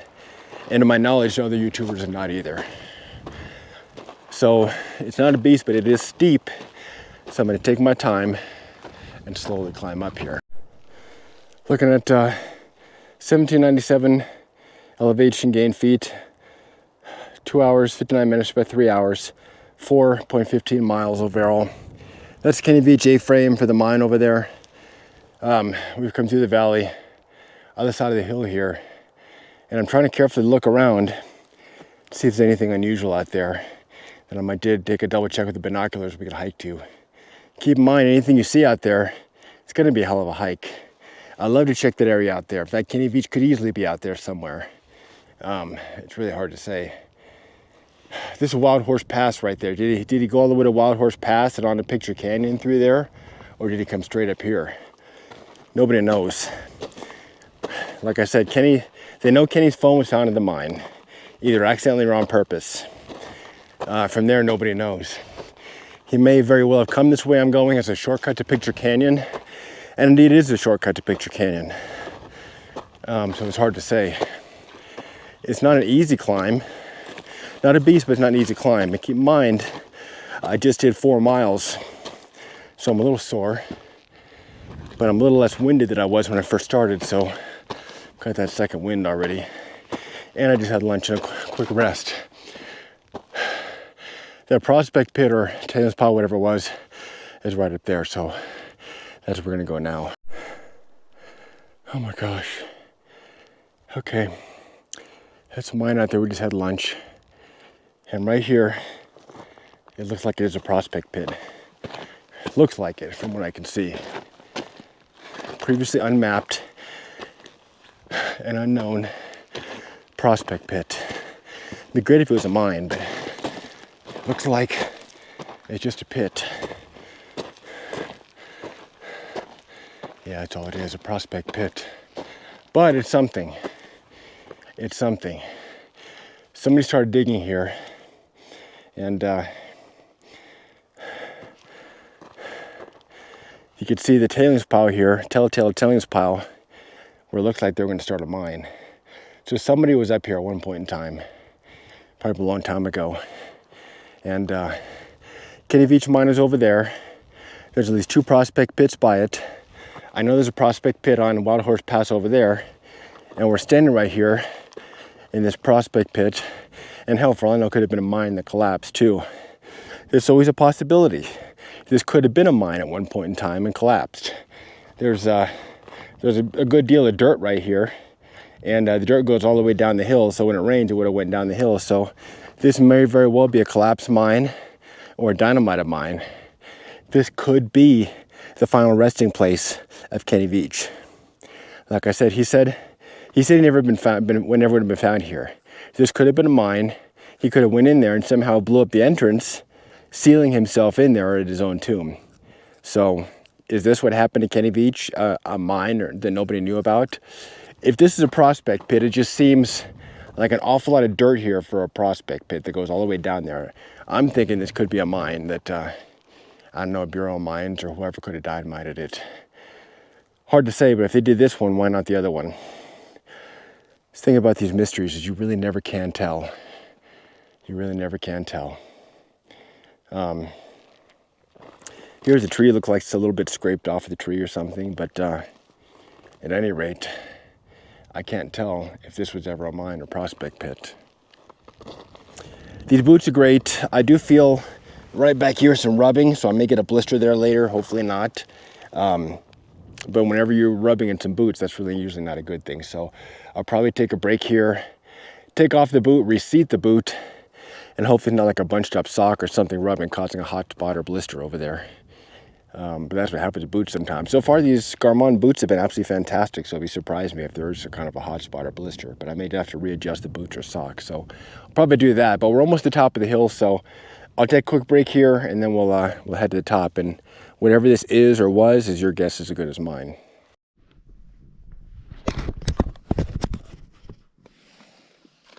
All right, I'm gonna try to treat this using some triple antibiotic ointment and a Band-Aid. I just don't want this to get infected because obviously it's going to be rubbing on my socks. Is it really this hard to open? Crap. It's like a knife to open this damn thing. So I'll bring a knife with me.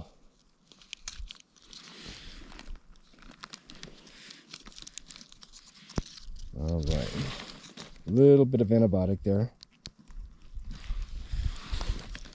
And Band-Aid, and yes, I'm going to be policing up this trash, so don't worry.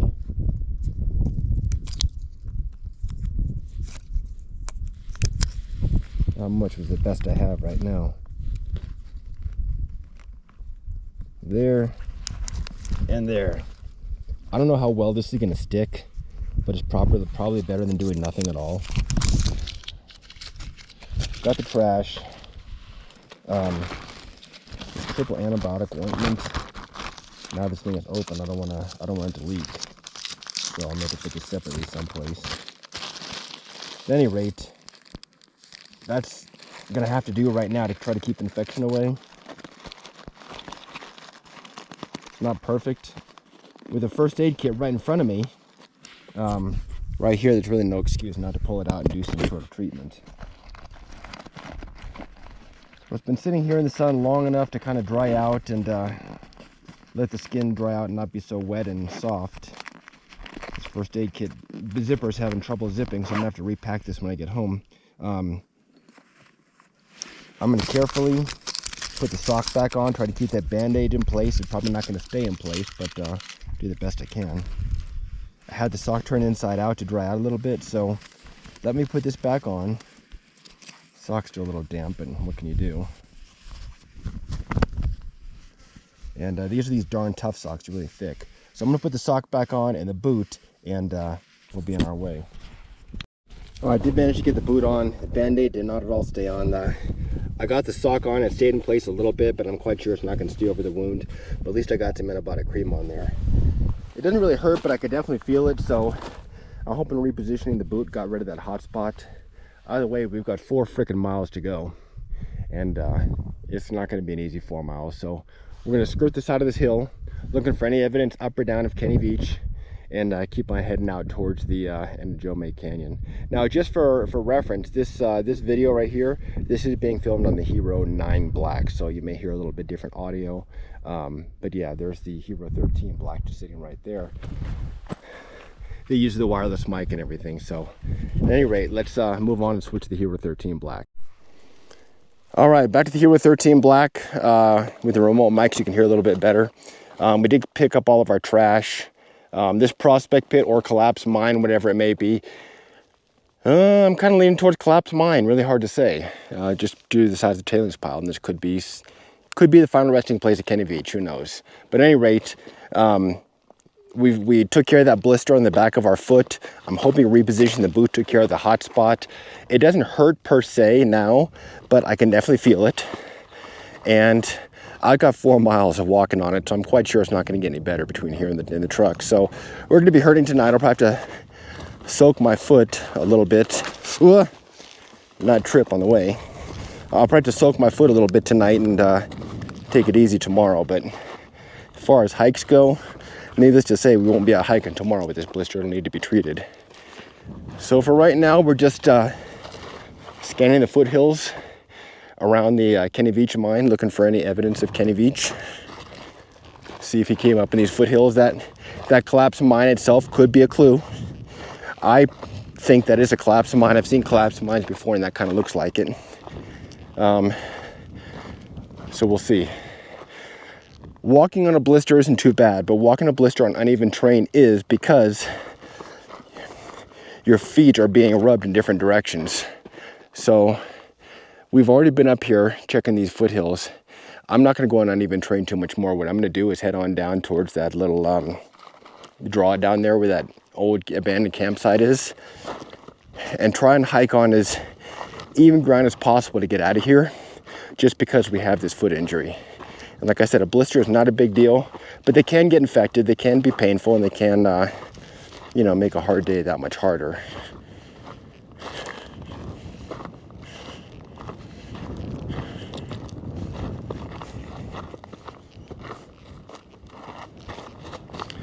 Just trying to take it easy where I'm walking. Needless to say, there won't be any extreme climbing today. I can feel the back of my foot being rubbed back there where that blister is.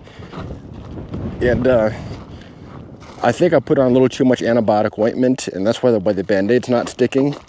I guess I could have used some first aid tape to wrap it around there. I thought that might have been a little overkill, but who knows? Live and learn. We'll take it a lesson for future hikes, I guess. This is actually the first blister I've gotten on any of these hikes. I've never gotten one before, and it may just be how I put the boots on. I don't know. I know what this is here, a stage. Come up here and give a speech. Overlooking the Veach mine, which is right over there. You can see the A-frame. Kind of a nice little lookout point here. Look at these foothills. Was that a collapsed mine? Is Kenny Veach in these foothills somewhere? It's hard to say. But wouldn't that be a hoot if Kenny Veach left his phone by one mine to show people, to make people think he was there, but actually he went to another mine that somehow collapsed, or he made collapse, and that's where he actually is. Could that be what happened in Kenny Veach? Like I said, that could be a prospect pit, but I just think there's too much tailings for it to be a prospect pit. I think that's a collapsed mine. And, you know, Kenny Veach mystery, we'll never know. Hard to say. Yeah, it's going to be a long 4 miles going back to the truck. I can feel that blister already. I just hope it doesn't get infected or anything. That would suck. The things I do for a video. First time I've had an issue with these Garmin boots, and I mean, like I said, I may have just cinched them up too tight, or it may have just been a hot spot or something. I don't know. I do really try to cinch these boots up extra tight when I first put them on in the morning, simply because they loosen up a lot when I'm hiking, because my foot's moving around, uneven terrain and everything, and they loosen up. So I put them on so tight. Maybe I shouldn't put them on so tight. Every video I make, every time I come out here, I learn something different.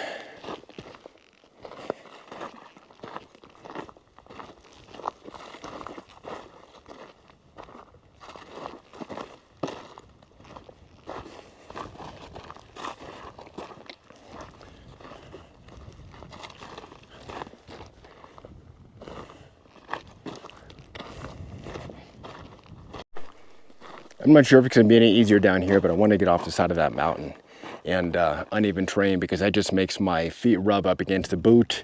And with this blister I have, it makes it even worse. So I'm going to stop from rubbing. Here's some broken glass. I don't know what this was, some kind of a jug or something, a big glass jug. But we're approaching the area where that old campsite was. And I'm going to try to limp home 4 effing miles on a foot with a blister. That hopefully won't get infected, but I did put some Neosporin on it. Now this right here, I think you know what this is. This is a perfect example of the Agave burn pit. You can see kind of the, it looks like a crater is what it does. And these Agave burn pits have this white rocks, that's the telltale sign. You could see them on Google Earth. And the Native Americans would burn their Agave hearts in here. Looks like somebody could have put this in here somewhat recently, but it's really hard to say. There's some burned wood there. Maybe somebody had a fire in there and camped out here. And made their fire here. It is a good place for a fire, but that's what this is, Agave burn pit, and it's a really prominent one. Over there is that old kind of campsite, and since we're here, it's on the way. I'm going to show you that. So we'll walk over there because there's some artifacts over there as well.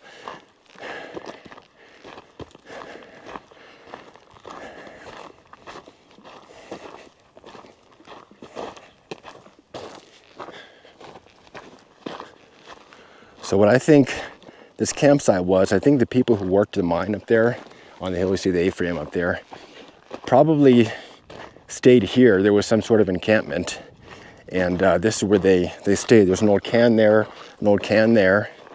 Here's some bottles over here. Although these bottles might be recent, it's really hard to tell. Just some trash, some old trash. Metal pole. These cans are not recent, that's for sure. You see a lot of dumping spots like this for old cans out in the middle of nowhere, because back in the days, everything came in a can. So, just a lot of old trash here. Piece of metal.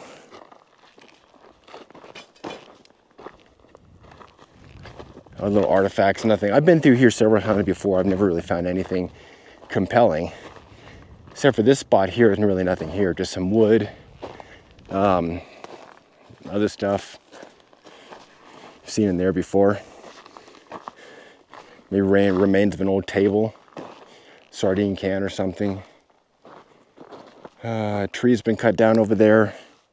Other cans, old mattress spring, maybe an old campfire here.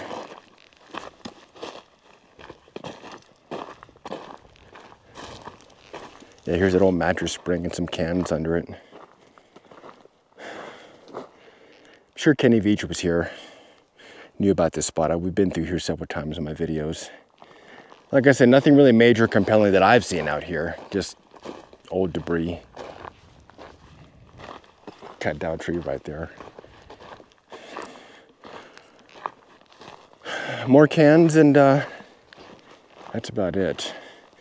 So at this point, what I usually do, and I usually come by this spot every time I go to the Kenny Veach mine, basically follow follow this kind of draw all the way out of here. And it's fairly smooth going. In fact, the last time we were here during the snow, we're actually jogging coming through here because we're trying to keep warm. We are not jogging today. The back of my left foot is a blister, and it doesn't hurt a lot per se, but I don't want to push it and make it worse and get infected. We've got a healthy 3.5 to 4 miles back to the truck, and it's not all even terrain, so I am not looking forward to that. Other than the blister, we're perfectly fine. But like I said, I don't want it to get worse and be out of commission because, you know, I'm always moving. I do a lot of physical activity, and having a blister would just freaking suck. So I'm gonna have to go home and just rest it tonight and probably tomorrow as well. That's about it. Now we begin the trek out of here. The limp out of here.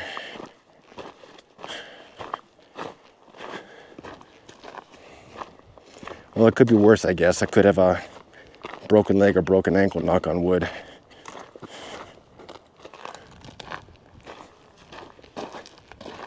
But yeah, just follow this path out of here, and there is some uneven ground, but it should be more or less downhill. So that's good, because coming uphill would suck, especially with this blister. I'll have to take a look at the back of these boots and maybe get some moleskin for it.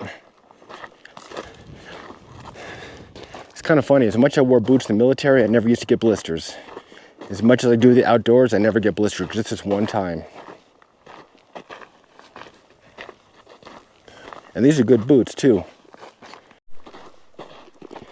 Trucking right along, clearly an animal path. You can see a lot of disturbed earth where I'm guessing bighorn sheep footprints are. Blister update, I can feel it's there. It doesn't hurt per se, it's just a little uncomfortable.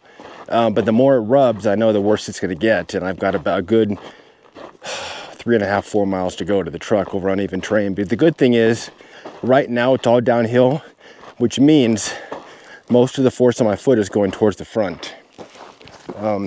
And because this is flat, even terrain in this little draw here, it's much easier to walk on. But once we get further down the canyon, it's going to be some uneven terrain we've got to traverse. We'll just take our time. So that's all we're going to have to be able to do, is just take our time to get back to the truck slowly but surely, nursing our foot. And you know, a blister isn't that big of a deal. They heal, but infections can be a big deal. So hopefully putting some of that antibacterial cream on is going to make a difference, even though the Band-Aid probably came off. But you know, live and learn. That's why we have first aid out here.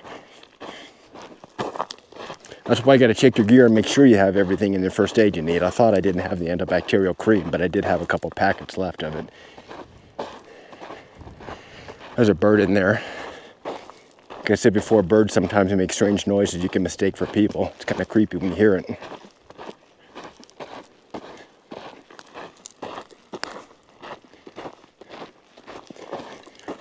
Not really expecting to see too much right now. I've been through this area before.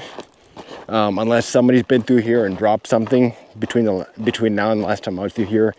Like I said, last time I was here, this even ground, it was cold, it was snowing, we were just running through here, trying to keep warm. And it was actually no big deal running in full gear in the snow. But now that it's hot, and you know, it's a lot harder, especially with the blisters. So clearly I'm not gonna run, it was just easier in the snow.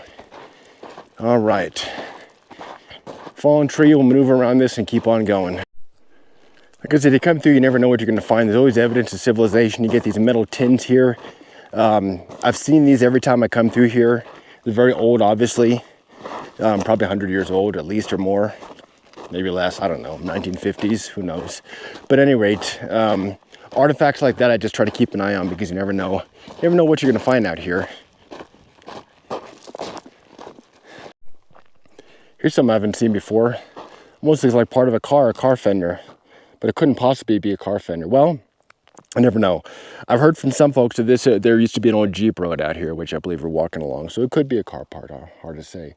But I haven't seen this metal piece before. I don't know what's under it. Anything? Nothing.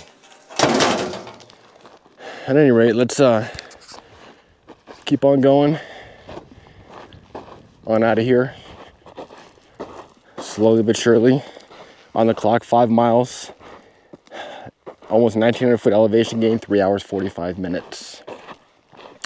And foot check, the blister feels about the same. It's more of a hot spot, but I do know there's broken skin there, so I'm just trying to be careful and not put too much pressure on it and just kind of walk with a limp. And just taking my time coming out of here. I'm just glad we got it coming out and not going in, because I probably wouldn't have completed a hike like that. But when this happens, you got no choice. You want to get out of here, you got 4 miles to go, or you can call for a very expensive rescue. I think I'll take my chances and just hike on out of here. On the clock, 5.39 miles, 1,800 foot elevation gain, 3 hours 54 minutes, almost 4 hours.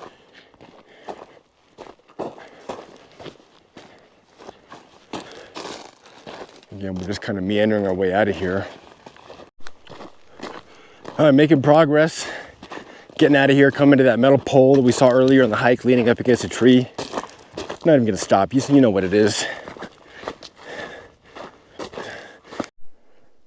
All right, on the clock, 6 miles, 4 hours, 119 beats per minute, my heart. And we're trucking along.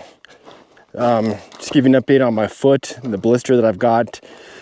It's about the same as it has been. It's not getting any worse, mostly because we're on a downhill incline and my foot is kind of being pressed towards the front of the boot instead of towards the rear, and I've since loosened it. So again, it's probably gonna need some treatment when I get home, but for right now, it's manageable.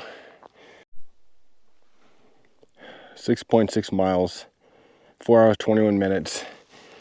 Come a long way from the Kenny Veach mine. There's a Joe May guzzler up there, and we're going back to the truck. It's hot out here. I'm sweating, a little bit dizzy, but I'm okay, not too bad at all. The blister on the back of my foot feels okay now. After readjusting my boot and putting a little antibiotic cream on it, it feels fine. There's a bone fragment right there, it looks like. I told you the desert preserves this stuff very well. At any rate, at least a mile back to the truck, if not a mile and a half. I think probably a mile and a half, maybe even 2 miles to the truck, straight out there. All downhill, so it's just a hop, skip, and a jump. All right, so this is a voiceover. The DJI 2 mic was an awesome piece of equipment. We're great, except the battery barely lasted the entire hike. So I'm having to do a voiceover for the last clip because the audio cut out. So not a problem. It's got a charging case. So I'll just remember to charge the battery on lunch, and halfway through we should be good to go. On the clock, 8.05 miles, 4.53 minutes, almost five hours out there. Heart rate still 134 beats per minute and 1874 foot elevation gain. It was a heck of a hike. I hope you enjoyed it. I hope you took a look at that possible new mine, new theory on Kenny Veach. Did he leave his cell phone at one mine and seal himself in another, or did he have an accident at the other? Nobody knows for sure. Joe May Valley is a mysterious place out there. So that's about it for this hike, everybody. I hope you enjoyed it. Please like and subscribe. Please, it really helps the channel popularity so other people can enjoy the videos. But that's about it. You can see right down there is where we got to go to head home. So until the next time, my friends, see you on the next adventure. Thanks for watching. If you enjoyed the videos, please subscribe to the channel and you'll be notified when I post a new one. All of my videos are unscripted as they happen. I can't promise they'll be exciting, but I can promise they'll be 100% real. My name is Steve from Las Vegas, and these are my adventures.